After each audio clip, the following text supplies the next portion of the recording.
Hello, hello, hello, ladies and gentlemen. Hope you guys had a good night tonight. If you don't know who I am, my name is Shook. I make videos for NBA, stuff like that. All these videos get posted on this subreddit right here. It's called DF Sports. You can find my posts. The username here is this my post from today? Yeah, I think so. From today, I make updates with all of the news that comes out. You can talk strategy here, stuff like that. Talk stuff. Ask me questions. I'll respond to you. So really good place to be. Yeah, if that's something you're interested in. And then if you ever need to get a hold of me privately, you can do so on YouTube or Jesus Christ, Twitter at Tory Langley 1992 or Shekgo. It's my Twitter handle. So yeah, let's take a look at my lineup from tonight. So excuse me.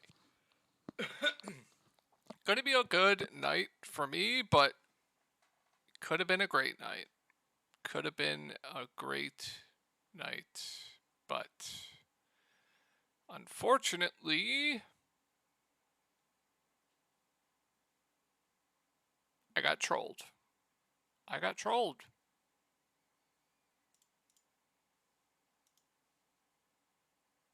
Kenneth Lofton Jr. 14 minutes in a competitive game here with the team fully healthy. Everyone out tonight. They have one big, Xavier Tillman. No Jaren. No nothing. They have no bigs. You would think Kenneth Lofton Jr. would at least get a second half stint. He was absolutely smashing in the first quarter. He comes in and he gets 6 fantasy points in 2 minutes, and I'm like, yes, I'm on to something here. I'm on to something here. Low owned Kenneth Lofton Jr., min price, gets a fire emoji in a minute. We're going to smash.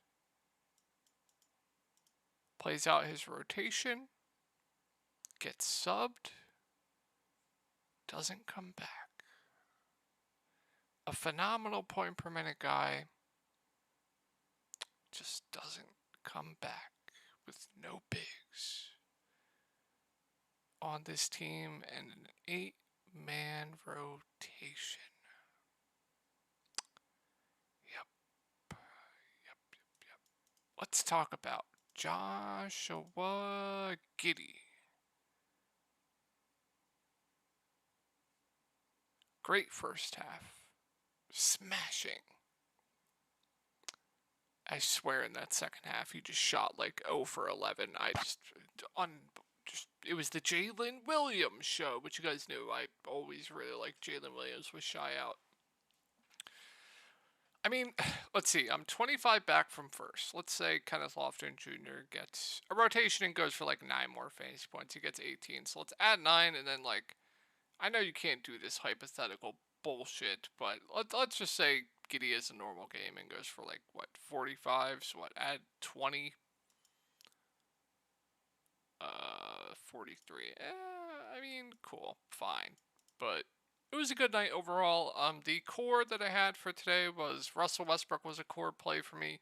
He, I was shocked he was this low owned. I was absolutely shocked.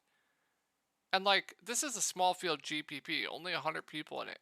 He was like 18 to 15% in other. I was absolutely shocked by that. He was a core play. He absolutely nuked. I had Santi Aldama as a core play. He absolutely nuked. I had Zach Collins as a core play. He absolutely nuked. I had John Morant as a core play. He absolutely nuked. And then with the Portland guys, I told everyone Kevin Knox was my favorite Portland guy, and he was the lowest owned of the bunch. I was shocked that he was only 18% owned. Absolutely shocked. So, yeah, it was a good night overall. Hope you guys had a good night as well. We'll talk about this 2-game slate between Boston, Milwaukee, the Pelicans, and Denver. Before we get into that, if you want in-depth content, player pools for cash, GPPs, cores, stuff like that. I'll have my Discord link down below. Been absolutely nuking the NBA. I'll just shout out some guys like we have people playing Prize Picks. We have just everything. Like people playing NBA, people playing MLB. Like look, um, even if I don't cover the MLB, but everyone's playing everything. We're gonna have people helping out with like cores and MLB stuff like that. We have people helping with PGA. I'll have NASCAR cores. I do XFL content on top of NBA content. I'll be doing NBA Summer League content as well if you're into like niche sports like XFL, Summer League, stuff like that. So, link to that'll be down below. You get access to pretty much absolutely everything. Just one price, access to everything. So, let's talk about. Oh, can we talk about Keon Johnson breaking his finger in practice? And can we talk about Ryan Archie-DiNaggio DNP in a 7-man rotation and Cam Reddish being active and not playing? I was actually on that. So I found this. Reddish goes from doubtful to available. Although available doesn't necessarily mean he'll touch the floor, Portland might be listing him as available to meet the minimum level of active player requirements. So he's risky to be targeting. I told everyone to get off Cam Reddish after I saw that, and he DNP'd. Just absolutely wild. Absolutely wild stuff that happened today. Kawhi Leonard just scratched. Late season NBA, baby. It's my favorite. Biggest edge. As well. So, alright. Enough of me talking. I'm sure you guys are fucking tired of it, but let's go over the slate. So, for Boston, I'll do my best to try and go over what I think these rotations will be like. So we have Grant Williams questionable, we have Robert Williams questionable. I think they both play. This game is very, very big for both teams. So I think both teams will be fully healthy for these games. So that being said, I think Tatum and Brown both look like solid plays to me. As I've mentioned in the past, the Milwaukee Bucks have not been great against guards, which I think people still aren't realizing. So I do prefer Jaylen Brown for the price discount to Jason Tatum. I still think they're both solid plays, but at these respective prices and given the matchup, specific matchup wise individually, and how players have been doing against the Bucks, fantasy point per minute wise, I'm just going to prefer Jaylen Brown. So I think they're both solid. I just prefer Jaylen Brown.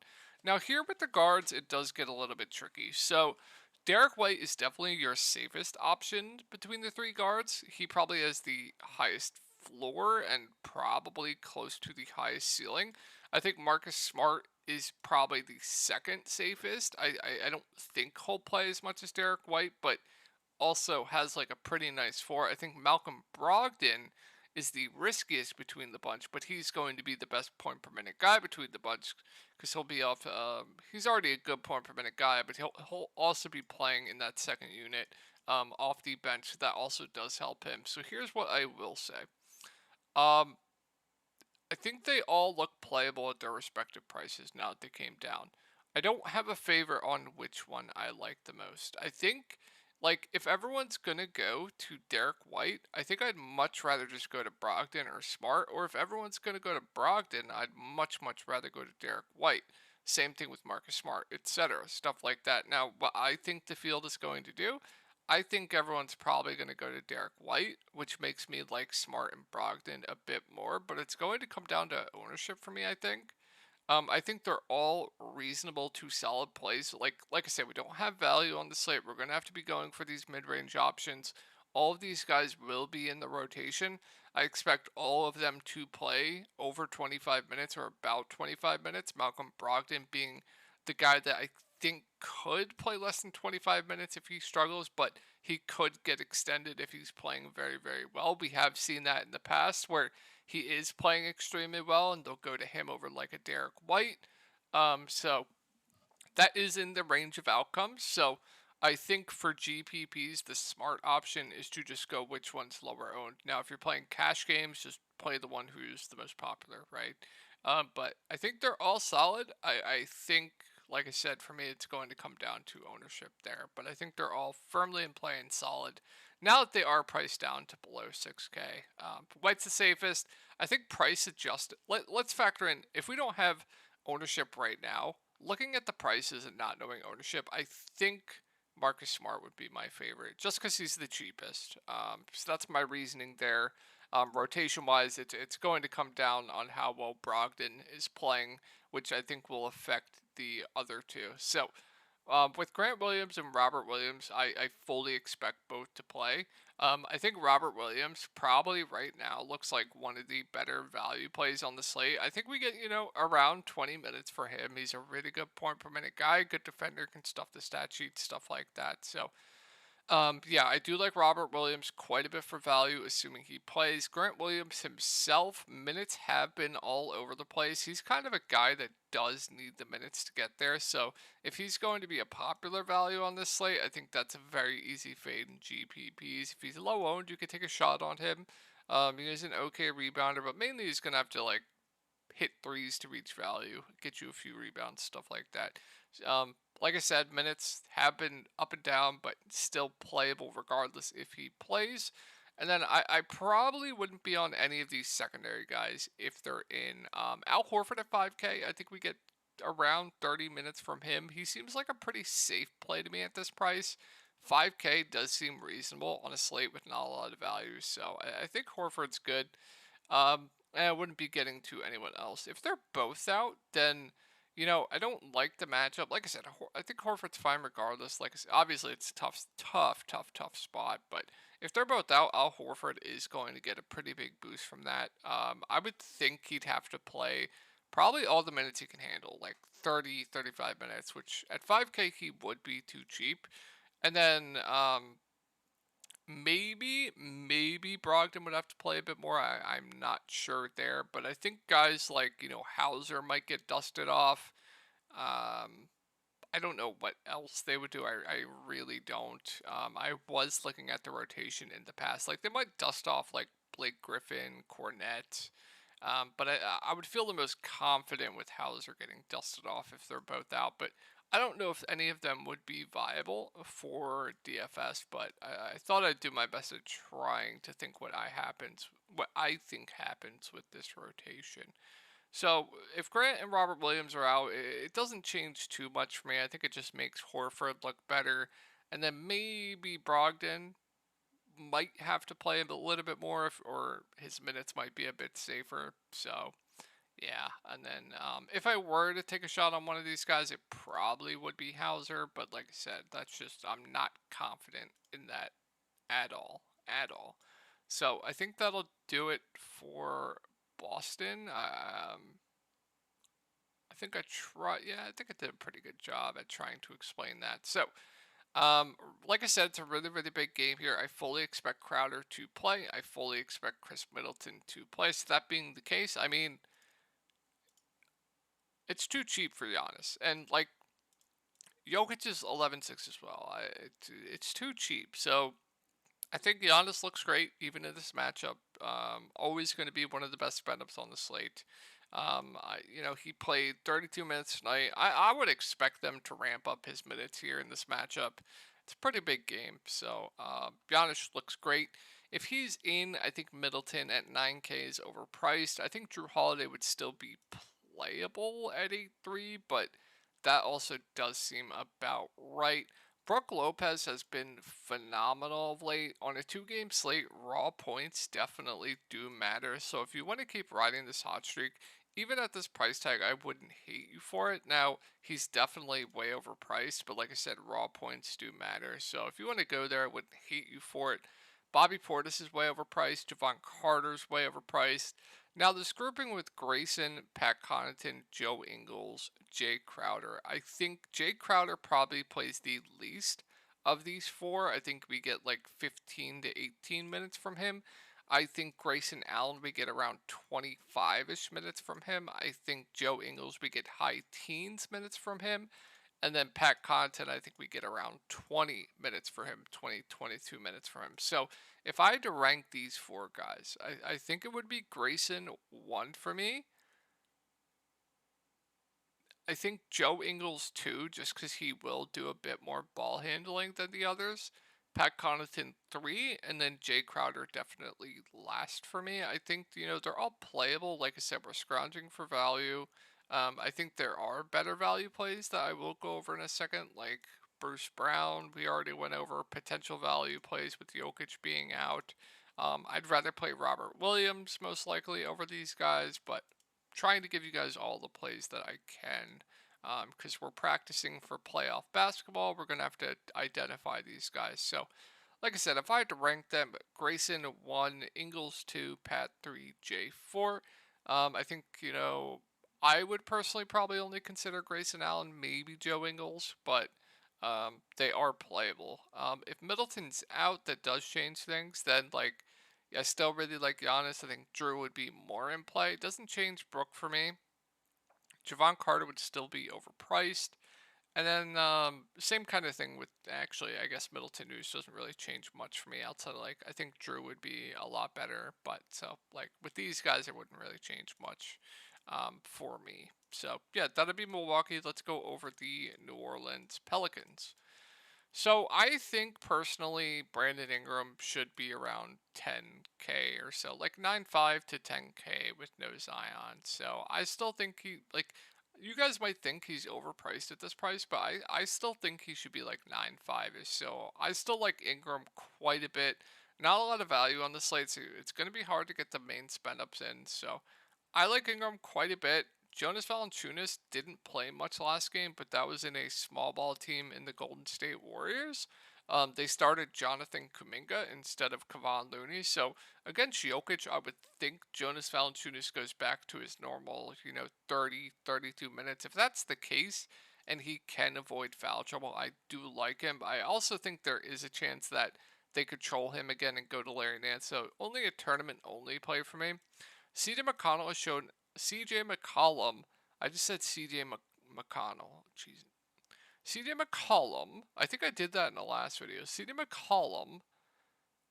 He'll play huge minutes. My only issue with him is his floor has been very, very low of late. Brandon Ingram is basically doing pretty much everything for this team. He's doing an absolute ton of ball handling. So that's why you've seen CJ McCollum's floor very, very low of late. I still think he's in play because the ceiling is there, and 7.5 is a reasonable price tag. So I do like CJ. I prefer Ingram, but I think both look good. Definitely have some interest in Jonas Valanciunas. Trey Murphy is pretty much a ceiling play to me at this price. He'll play big minutes. He can get hot, especially when he's hitting his 3-point shots. We saw it in that game against the Clippers. I normally would say 6K is about right for him, but 2-game slates, you definitely have to consider guys like this. I think it's reasonable. Herb Jones, mainly out there for his defense. I think we get, around 30 minutes from him. I think he's an okay to solid value. Larry Nance, it all depends on what you think they do with Jonas Valanciunas. If you think Larry Nance is going to play 25 minutes again, then he looks like one of the best value plays on the slate.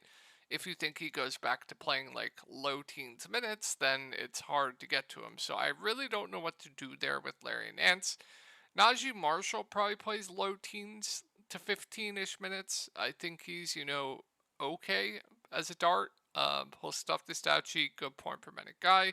I definitely think you could do worse. So I think Najee Marshall is definitely reasonable. Maybe they'll dust off Dyson Daniels, but I don't think we can go there. I think that'll do it for the Pelicans. Let's move on to Denver. Obviously, the big news here is going to be Nikola Jokic. If he plays, I absolutely love Nikola Jokic. I prefer him probably to Giannis. I think he would look amazing. Would absolutely love him. Jamal Murray at 70, I think is okay regardless. Would be an absolute smash if Jokic is out. So I think building, getting some of these guys in your lineups to build for this late news is definitely the move tomorrow. Maybe starting with Jokic and getting 2 or 3 more pieces in your lineup, so then you can make some swaps to MPJ, Aaron Gordon, then one of the backup bigs. So that's definitely going to be the move for me personally tomorrow. Definitely leaving room. So absolutely love Jokic if he's in. I think Murray's solid regardless. MPJ, Aaron Gordon, if Jokic is in, I think they're reasonable. they're definitely priced right. I think they're safe plays. Don't worry about Aaron Gordon only playing 24 minutes this game. Um, they forgot to sub him in for some reason. I don't know why. I think we get around 30 from him as long as this game stays close. 5-7 seems like a pretty safe play to me. Bruce Brown, like I said, we don't have much value on this slate. I think we get high 20s minutes from him. He's been pretty good of late running that second unit, so I think he looks like a solid value play to me. Also has that nice shooting forward eligibility. KCP, his role doesn't really change much. We always know what we're going to get from him. We're going to get low 30s minutes, a guy that has to hit his shots to reach value, but perfectly fine with him for value. Reddy's out of the rotation. I mean, you'll see Jeff Green getting minutes. I think we get 18 to 20 minutes from him. Another like playable value for salary relief. Christian Braun will be in the rotation. I don't think it's necessary to go there though, and I wouldn't get to anyone else. I mean, who got the backup five last game? I guess Zeke Naji got the backup five, but might be getting a bit too cute. If Jokic is out, though, that's where we have a ton here to like. Then I absolutely love Jamal Murray. I really like MPJ. I really like Aaron Gordon. I think Bruce Brown would be solid.